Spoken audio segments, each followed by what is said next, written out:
দয়া করে ভিডিওটা বিশেষ করে হিন্দুদেরকে শেয়ার করুন, যারা এইসব নিয়ে মাতব্বরি করে শুধু তাদেরকে বেশিরভাগ। আমাকে বলুন, একটা 25-26 বছরের ইয়াং মহিলাকে পাথর মেরে পাবলিক ফোরামে পাথর দিয়ে পিটিয়ে মেরে ফেলে দেওয়া, এটা কোন দেশের সভ্যতা? কোথায় লেখা আছে যে এই কোনো মানুষ যদি তার মতো করে জীবন জীবিকা বাঁচতে চায় সেই মানুষটাকে তাদের এসপ্ল্যানেডে ঝুলিয়ে দিতে হবে? কোথায় লেখা আছে আমাকে বলুন না। তো এই আজ তাক নিউজ যে মূর্খটাকে বসিয়ে রেখেছে তাদের চ্যানেলের সামনে আর আলফাল বকছে, সে বলতে চাইছে মুসলিমদের কোন কোথায় লেখা আছে যে একটা নিজের মতন জীবনযাপন করবে একজন মহিলা, 26 বছরের মহিলা, আর তাকে পাথর ছুঁড়ে মারো, পাথর ছুঁড়ে মেরে ফেলা। এর পাথর ছুঁড়ে তাদেরকে মেরে ফেলে যারা জেনা করে, যারা অবৈধ কোনো কিছু করে, অবৈধ যারা জেনা করে, তারপরে যারা অন্যায়ভাবে হত্যা করে তাদেরকেই। আর তাছাড়া যদি এই আইনটা যদি ভারতবর্ষে থাকতো তাহলে কেউ ধর্ষণ করতে পারতো না ভারতবর্ষে। যেভাবে ভারতবর্ষে মহিলা ধর্ষণ হচ্ছে, নারী নির্যাতন হচ্ছে, সেটা হতে পারতো না যদি এই আইনটা থাকতো ভারতবর্ষে। আর এইটা সবার জন্য প্রযোজ্য। আমি যদি সেই কাজটা, খারাপ কাজটা করে থাকি, তো আমার জন্য ওটা প্রযোজ্য হবে। শুধু মেয়ে নয় রে, শুধু মেয়ে নয়, এটা ছেলেদের জন্যও, এটা ছেলেদের জন্যও প্রযোজ্য এই আইন। তোদের মতো নয়, ব্রাহ্মণের আলাদা আইন হবে আর শূদ্রর আলাদা আইন হবে।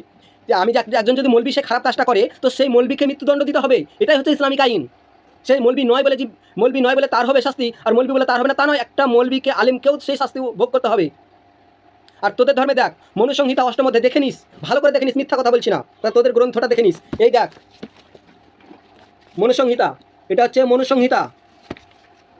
মনুসংহিতা এর মধ্যে দেখ কি লেখা আছে। মনুসংহিতা, যে নারী নিজের পিতৃকুল ধনৈশ্বর্য সম্পন্ন গর্বে এবং নিজের রূপ ও সৌভাগ্যবতী সৌজ্যদি গুণোদ্দিত হয়ে নিজের পতিকে পরিত্যাগ করে পরপুরুষের সাথে সহবাস করে, রাজা তাকে বহু লোকের সামনে কুকুরকে দিয়ে খাওয়াবেন। দেখ, রাজা সবার সামনে কুকুরকে দিয়ে খাওয়াবেন। আর ইসলামে একই রকম বলা হয়েছে, যদি কেউ এইরকম জেনা করে, খারাপ কিছু করে, তাহলে তাকে মৃত্যুদণ্ড। আর সেটা মহিলাদের নয়, 26 বছরের মহিলার নয়, এটা হচ্ছে পুরুষদের জন্যও। একজন পুরুষ যদি একই কাজ করে তাকে একে দণ্ডে দণ্ডিত করতে হবে। একজন নারী যদি একই কাজ করে তাহলে একে দণ্ডে দণ্ডিত করতে হবে, একই রকম শাস্তি। একজন আলেম যদি এইরকম কাজ করে, তো সেই আলেমকেও একই রকম শাস্তি পেতে হবে, সেটা হচ্ছে মৃত্যুদণ্ড। আর সেই মৃত্যুদণ্ড সবার সামনে দেখ অথবা ঘরের ভিতরে দেখ, তবে সবার সামনে দিলে সবাই লজ্জা পাবে, দেখবে, পরে আর সে কাজটা করতে পারবে না। এর জন্য মনুসংহিতাতে বলেছে সেই নারীকে কুকুর দিয়ে খাওয়াবে। আচ্ছা, সেই নারীকে যদি কুকুর দিয়ে খাওয়ায়, যে ছেলেটা করেছে তার কথা কেন হলো না? তার দোষ নাই, শুধুই কই নারীর দোষ। আচ্ছা, তারপরে আসি শূদ্রের। আমাদের ইসলাম ধর্মে তো মৌলবীর যে শাস্তি, মহিলার সে শাস্তি, সেই শাস্তি সাধারণ মানুষেরও একই রকম শাস্তি। কিন্তু নিজের ধর্মটা পড়ে দেখেছিস? নিজের ধর্মে তো শূদ্রের একরকম শাস্তি, মৃত্যুদণ্ড, লিঙ্গচ্ছেদ করে দাও। আর আরেকজনের বৈশ্য, তারপরে যারা ক্ষত্রিয়, যারা ব্রাহ্মণ, তাদের আলাদা শাস্তি। দেখে নে, আমি পড়ছি, কোনো দ্বিজাতি নারী স্বামীর দ্বারা রক্ষিত হোক বা নাই হোক, কোনো শূদ্র যদি তার সাথে মৈথুন ক্রিয়ার দ্বারা উপগত হয়, কোনো শূদ্র, তাহলে অরক্ষিতা নারীর সাথে সঙ্গমের স্বস্তির স্বরূপ তার সর্বসহরণ ও লিঙ্গচ্ছেদ রূপ দণ্ড হবে।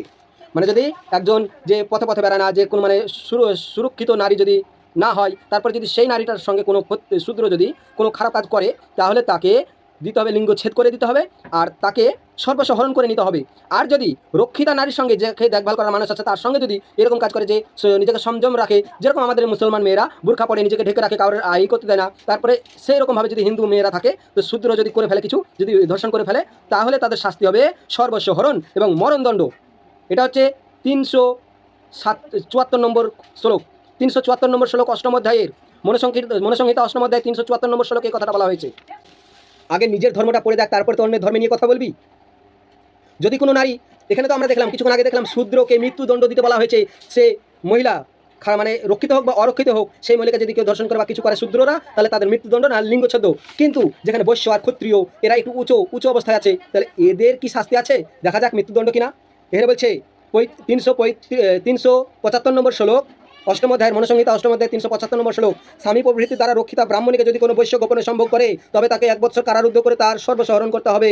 ক্ষত্রিয় যদি এরকম ব্রাহ্মণীকে গমন করে, তাহলে তার 1000 অর্থদণ্ড, গর্দভ মূত্রের দ্বারা মাথা মুন্ডন করে দিতে হবে। তাহলে দেখুন এখানে কি বলছে, যদি একজন যদি শূদ্র, সে যদি ধর্ষণ করে, তাহলে তাকে মৃত্যুদণ্ড দিতে হবে, তার লিঙ্গচ্ছেদ করে দিতে হবে, লিঙ্গ কেটে দিতে হবে। আর যদি সেখানে বৈশ্য যদি করে, আর ক্ষত্রিয় যদি করে, বৈশ্য যদি করে, তাহলে কি করতে হবে? তার সর্বস্ব হরণ করে নিতে হবে, তাকে 1 বছর কারাদণ্ড দিতে হবে। আর যদি সেটা ক্ষত্রিয় করে, তাহলে তার সর্বস্ব হরণ, তার 1000 পণ অর্থদণ্ড করতে হবে, শুধু 1000 পণ। তারপরে কি করতে হবে? তার মাথাটা ধুয়ে দিতে হবে, দিয়ে দিয়ে দিতে হবে, কি দিয়ে দিতে হবে?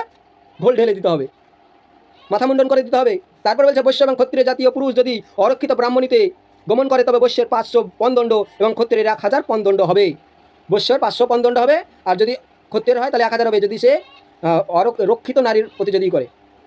এবার কথা হচ্ছে, ব্রাহ্মণদের কি শাস্তি আছে?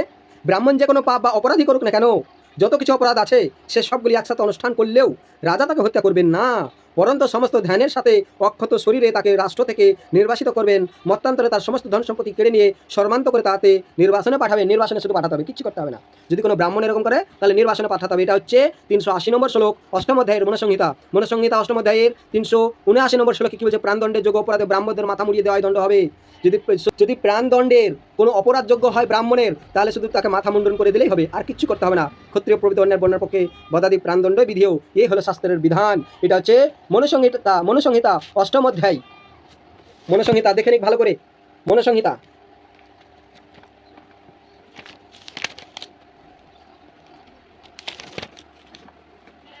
তবে আমি বলেছি যে রেফারেন্সগুলো সেগুলো দেখে নিক, একদম 100% সত্য খুঁজে দেখতে পারে।